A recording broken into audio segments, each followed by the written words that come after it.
early start out at Staples Center as the Clippers host the red-hot San Antonio Spurs. Chris Paul and company trying to end the Spurs' 9-game win streak. It's the longest streak this season in the NBA. First quarter, Mo Williams up top.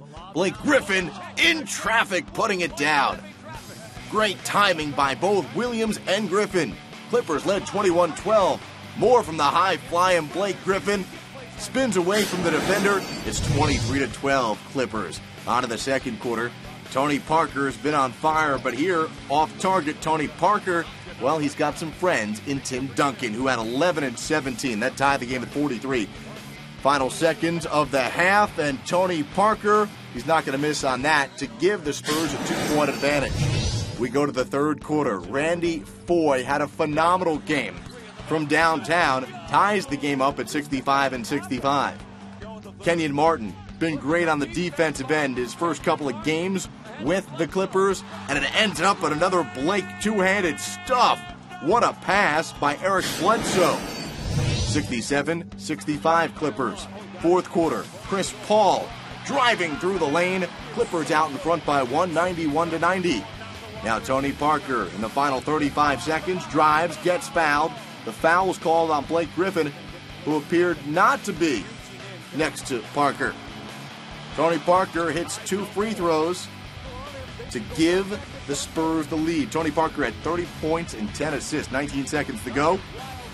It's Tim Duncan missing the layup, and Chris Paul gets the rebound. He's fouled. Clippers up by 1. 12 seconds to go. After Chris Paul hits 2 free throws to give the Clippers a 3-point lead, Gary Neal, look at that. It's 95-92 as the ball is loose. Greg Popovich can't believe it. 9 seconds to go. Chris Paul turns it over. And who gets it but Gary Neal? And he redeems himself. Gary Neal gets it done as that ties the game up at 95-95.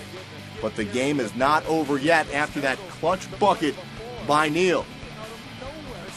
So with 5 seconds to go, it's Chris Paul now in the fourth quarter trying to win it. Gets bumped in a whole lot of traffic for the win off the side of the iron. So we go to overtime, tied at 95-95.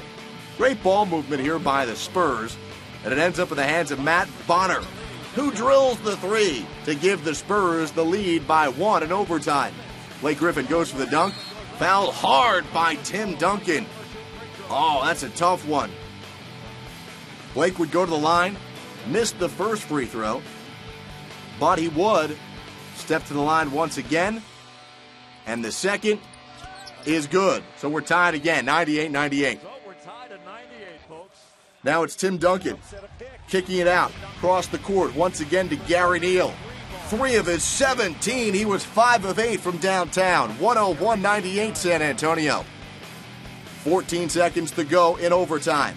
After Tony Parker hit 2 free throws to give the Spurs a 5-point lead, Blake Griffin dribbles and throws it down. First career 2020 game from Blake. 22 points and 20 rebounds. Now Gary Neal will be fouled by Blake Griffin, which would send him to the bench with 6 fouls.